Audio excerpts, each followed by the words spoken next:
சென்னை சின்னமலை பகுதியில் தாய்க்கு கேன்சர் சிகிச்சைக்காக வைத்திருந்த 30,000 ரூபாய் பணத்தை ஆன்லைன் சூதாட்டத்தில் இழந்ததால் இளைஞர் தூக்கிட்டு தற்கொலை செய்து கொண்ட சம்பவம் குறித்து போலீசார் விசாரணை நடத்தி வருகின்றனர். கூடுதல் விவரங்களை செய்தியாளர் கதிரவன் வழங்க கேட்கலாம். கதிரவன், வணக்கம். இந்த சம்பவம் தொடர்பான விவரங்களை பதிவு பண்ணலாம். சென்னை சைதாப்பேட்டை சின்னமலை 2வது தெரு பகுதியை சேர்ந்தவர் ஆகாஷ். 26 வயதான இவர் கேட்டரிங் படிப்பை முடித்துவிட்டு அவ்வப்போது கேட்டரிங் தொடர்பான வேலைகளை பார்த்து வந்திருக்கிறார்.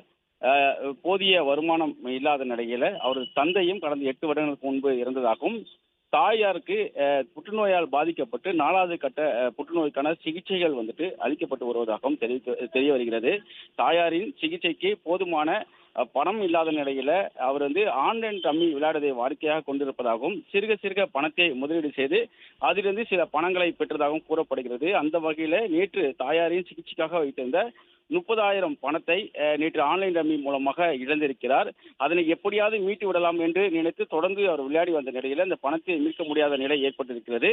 புற்றுநோய்க்கான சிகிச்சை வைத்திருந்த பணத்தை ஆன்லைன் ரம்மியில் இழந்து விட்டதாக அவர் தாயார் கண்டித்துள்ளார். அதனால மனம் உடைந்த அவர் நேற்று மாலை முதல் வீட்டை விட்டு வெளியேறவே காணாதனால தாயாரும் அவரது அண்ணனும் தேடிய நிலையில இன்று அதிகாலை அவரது வீட்டின் மொட்டை மாடியில சென்று பார்த்தபோது டிவி கேபிள் வயர் மூலமாக கழுத்தை இறுக்கி சடலமாக கிடந்திருக்கிறார். சடலத்தை மீட்டு மருத்துவமனைக்கு சென்ற போது அவர் இறந்து விட்டதாகவும் தெரிவித்திருக்கிறார்கள். இது குறித்து கோட்டூர்புரம் போலீசார் விசாரணை மேற்கொண்டு வந்த நிலையில விளம்பரங்களை பார்த்து தாயின் மருத்துவ செலவிற்காக ஆன்லைன் ரம்மி விளையாடி பணத்தை சம்பாதிக்கலாம் என நிலையத்தில் மருத்துவ செலவுக்காக வைத்திருந்த பணத்தையும் சிறுக இழந்ததனால அதை மீட்க முடியாததால் மனமுடைந்து உயிரை மாய்த்து கொண்டதும் தெரிய வந்தது.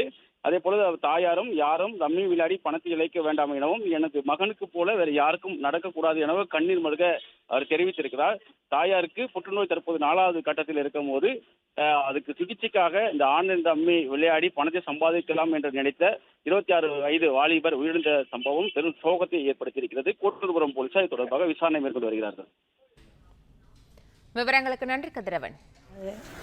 உடம்பு சரியில்லை, ஹோட்டல் மேனேஜ்மெண்ட் முடிச்சான் பையன். சரி வீட்டில் பார்த்துக்க ஆள் இல்லைன்னு சொல்லிட்டு சரி வீட்லேயே அம்மாவும் பார்த்துக்கின்னு வீட்டில் ஏதாவது பண்ணலான்ட்டு இந்தமாரி போய் கேம் ஏதோ ஆன்லைனில் போய் விளையாடி 30,000 ரூபாய் கிட்ட பணம் போயிருக்கு. ஃபர்ஸ்ட்டு கொஞ்சம் காசு அனுப்பினோடனே சரி வந்துரும்ன்ற நம்பிக்கையில் மேலும் விளையாடி இருக்கிறான். காசு வரலன்னொன்னே பயத்துல எங்க வீட்டுல என்ன திட்ட போறாங்களோன்றதுல போய் சூசைட் பண்ணிக்கணும் சார். இதுக்கு முன்னாடி அவர் தொடர்ச்சியா விளையாண்டு இல்ல சார், இப்பதான் இப்ப எனக்கு உடம்பு சரியில்லாம ஆனதுக்கு அப்புறம் அம்மாவை பாத்துக்க முடியலன்றதுனால சரி இந்த மாரி ஏதாவது பண்ணலான்ட்டு இப்ப பண்ணி காசை தோத்துக்கு. 30,000 சார். உங்ககிட்ட ஏதாவது சொல்லிருக்காங்க? நான் கேட்டேன் எந்தலேருந்து போயிருக்கும் போது காசு இவ்வளோ போய்க்குதே என்னடானா, இல்லைம்மா வந்துடும், நெட்டு ப்ராப்ளம் ஏதோ போல இருக்கு, வந்துடும் உனக்கு நைட்டுக்குள்ளே வந்துடும். நைட்டுக்குள்ளே வரல போல இருக்கு காசு. அந்த பயத்தில் சரி வீட்டில் எல்லாம் திட்ட போகிறாங்க, காசு வராதனால போய் அவன் சூசைட் பண்ணி. எந்த கேம்னே தெரியல சார், அவன் அது விளையாடின கேம் என்னன்னே தெரியல. அது போலீஸ் ரம்மின்னு சொல்றாங்க, ஆன்லைன் ரம்மி அப்படின்னு சொல்றாங்க. அதான் சார் நிறைய கேம் இருக்கு, ஆனா அவன் எந்த கேம் இல்லைன்னு எங்களுக்கு தெரியல சார்.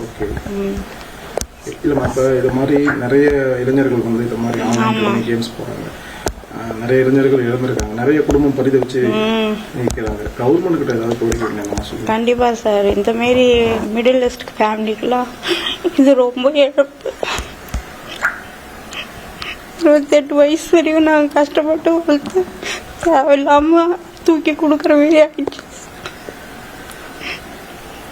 ரொம்ப இழப்பா இருக்கு வீட்டில். அரசுக்கு ஏதாவது இது கண்டிப்பா தடுத்தா இனிமேல் வர பிள்ளைங்களாவது இந்த ஆபத்துல இருந்து தப்பிப்பாங்கன்ற ஒரு இது இருக்கு. கண்டிப்பா இதுக்கு ஒரு நடவடிக்கை எடுக்கணும் சார். எத்தனை ஃபேமிலி இதுல பாதிக்கிறாங்க. உண்மையிலேயே அவங்கவுங்களுக்கு வரும்போது தான் அதனோட இழப்பு தெரியுது. கண்டிப்பா இது ஏதாவது முயற்சி பண்ணி அதுக்கு ஒரு நல்ல முடிவு எடுக்கணும் சார். வாலிப பசங்க இதனால நிறைய கேட்டு போறாங்க.